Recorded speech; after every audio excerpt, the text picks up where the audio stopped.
You know what? Let's start with dating in the industry. I was always in, like, since elementary school, I was always into girls, man. Always. If you go back and look at if you go back and find the video of me on the Kids Say the Darndest Things with Bill Cosby, my whole segment was about having 13 girlfriends and 13 girlfriends liking my ears. That's why I have 13 girlfriends. And then Bill Cosby took that clip to Oprah. Like, that was legendary, in my opinion. Like, that was a hell of a lead up. So like I said, I was always into women. I was always into girls from the jump. And, when you add on something like that, when you add on something like you got the clout, like you're a movie star, quote unquote, at 13, 14, 15, you got some luggage with you. Like, girls look at you a whole different way. But those are the regular girls. Now let's talk about dating in the industry, like other industry girls. I dated this girl when I was 14.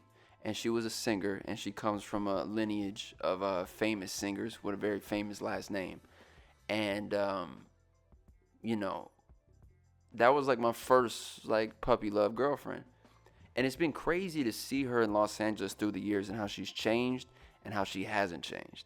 Because she was running industry game when we were kids, and I didn't recognize it at all. It took me until I was around 21, 22 when I was an adult to actually understand what she was doing and what she was saying, even when we were kids. Because you have to understand, when you're in the industry and you're dating somebody, you're dating them is a business. Your life is a business. Your image is a business. So you have to be on your P's and Q's at all time. You have to be with someone who makes you look good.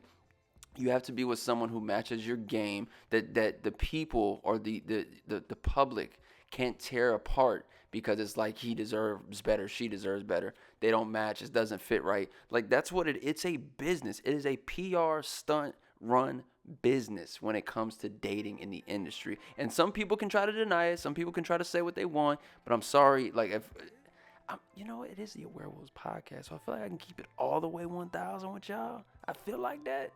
I mean, y'all, it is a business at the end of the day. So, like I said, I didn't figure that out until I was 22, that she was running industry type tactics of the dating world on me when we were young.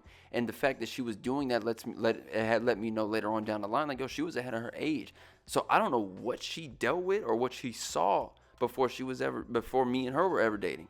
Or boyfriend and girlfriend. I don't know, because whatever it was, she was hip to game and she was running it, shout. She was on her shit. She was like, yo, so like the premieres and stuff, like, when can we go? Like, yo, I had a great time at the last one. Like, and I'm like, oh, well, I'm not really into that type of stuff. Like, I would rather just go to the movies, the real movies. She's like, no, but we should definitely be at premieres. And I'm like, okay, that don't really click well with me, but all right, it is what it is. So that was when I was young, and as I've gotten older, I've had a couple of, I've dated a couple of women in the industry. I've dated actresses, I've dated singers, I've dated the models. And when I say models, I mean like the real models, not, I'm not trying to take the shots at the Instagram models, but like the real models, like the chicks who do the fashion shows and work closely with designers. Like, I dated some of them. I dated like 2 models in my life. And it's hard. It really is, because I'll be honest with you guys, man. You don't know. When I was younger, people used to ask, like, yo, how do you know if someone's really dating you for you? And I always hated that question, because I'm like, I can fucking tell. The fuck you mean? I know when someone's just dating me for the money or for the clout or blah, blah, blah. No, you know what, bro? There is a curtain there sometimes, and you really don't know. You really can't tell. You can't. Especially now, like, dog, this shit has changed. Dating in the industry is a whole different thing. You may not ever really know if a person is really rocking with you or into you, or if it's just for the likes and the looks and the followers. And I gotta be real, I keep it a G. I'll keep it all the way 1,000 with y'all. If there was a chick out there right now who I knew would add value to my brand, and she was kind of interested in me, oh, I'm full force in there. Oh, I'm going to bring it up. Let's do it. Whatever you need, baby, we going to make this happen. Because I need you on my team. You got to make me look good. Because all these years, I never played that game. I never played it like, oh, you got to understand. My parents have been together since they were in high school. So I saw real love. You know what I mean? Like, I saw high school sweetheart love. Love, industry love, is not real love. It is a business love. Yes, we are together right now, and it's making us both look good, and we're getting money together. But one thing shifts, one person's career kind of go down, and the other one starts skyrocketing. Guess what? Rap. You can't keep up no more. It doesn't match. It don't look right. And I'll keep it real with y'all. There's two women who I've dated in the industry, and when I say in the industry, they don't even have to be, stars, or have started anything or have their own clout or anything, but just are in the business. One of them, I didn't talk to for years after we broke up. It was a very messy situation, everything that was going on, and for years I held this resentment toward her, and it began over time affecting how I just started looking at any woman coming in my direction. And the crazy part about it is she didn't do anything wrong. I was the person wrong all those years. And I was the person who had done wrong during the time we were together. But all those years that we didn't speak, or there wasn't, the problem was I never believed in closure. That was the biggest problem. I never believed in closure. So after we broke up, as all these years we don't speak, I feel it like it's a beef. I feel like there's some issues that you may have, like that she may have had with me. And I'm looking at it like, yo, it's a fuck you then situation. Like, that's how I was. But mind you, I was younger at the time, maybe 21, 22 years old. So I still ride my ego high horse a little bit. But I'm thankful that I did grow up. I'm thankful that me and her were able to speak as adults. And I kid you guys not, man. Like I said, I didn't believe in closure at all. I was like, that's the dumbest shit in the world.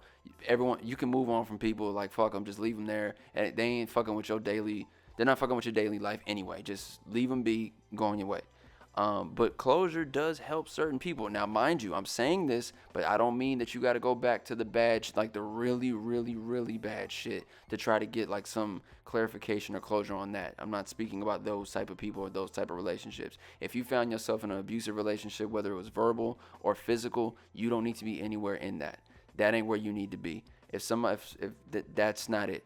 That's not it. Ladies and gentlemen, if you found yourself in a verbal or physical or mental abuse situation, that is not where you need to be. Leave that alone. Move past them. You don't need closure. If you've already closed that chapter in your life, keep it moving down the line. But yeah, and then the second person who I dated who was in the business, I kid y'all not, it is because of her that I am here today. And when I say that, I don't mean on some like, I was having thoughts of taking myself out or anything like that.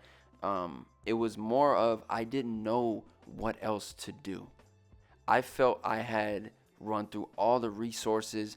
Every bone in my body was just telling me like, bruh, it's a wrap. You've done it. Go ahead and quit, bruh. Just disappear.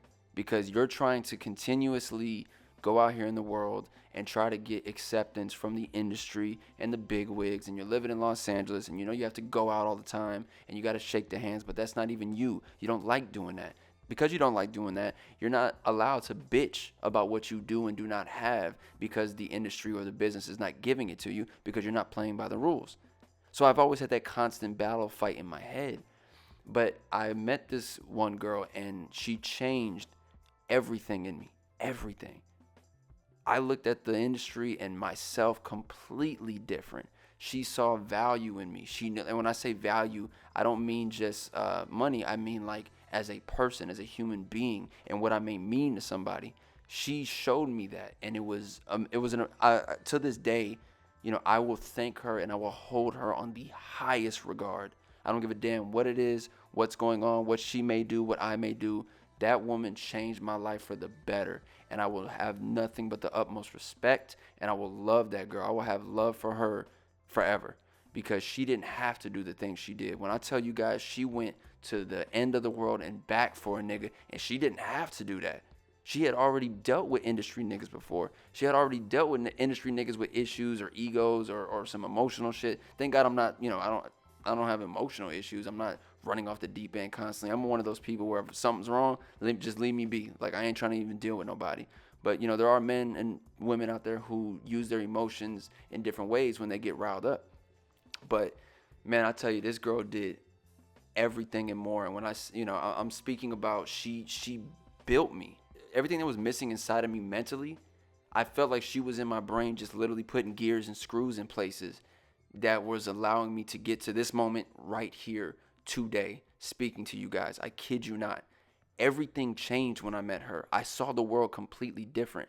Mind you, I come from a background of seeing women in the industry in a different light. I was young on Scream Tour and seeing women, how they operate within this industry, kept me distant from a certain type of woman for a long time, because for years I had only seen women operate in one way. This girl didn't operate like nobody. She operated like herself. She was a boss. She didn't give a damn what no one said. Whatever was coming, she was going to figure out. Whatever hadn't come yet, she was going to figure out how to get it. It was amazing to me to see her operate. You know, I became her backing. I'm like, yo, what do you need, sweetheart? Whatever you need, I'm going to follow you to hell and back. That's what I would tell her, because that's real. She's the reason why I am here today, bro. She changed everything in me. And it's you know, I think you meet people for reasons.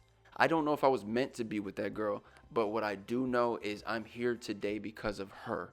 She switched my entire line of thinking up, and she was in the business, and I kid you not, I don't know many women in the business, and I've seen a lot of them, but I promise y'all, I ain't never seen one like her. So if she happens to come across this in the future, just know you are appreciated, you are respected. I have nothing but the utmost love for you. The things that you did for me, you did not have to do. And that just proves the type of heart you have. So I thank you for that. Moving past that, dating in the industry, yo. Like I said, man, like there's a few girls in the industry I'm looking at like, yo, I would like to shoot the shot. I kept throwing out these little shots about dating Zendaya. Remember, let's run it back to the business for a second. Let's run it back to when you were dating in the industry. It is a business. Khleo Thomas and Zendaya do not work.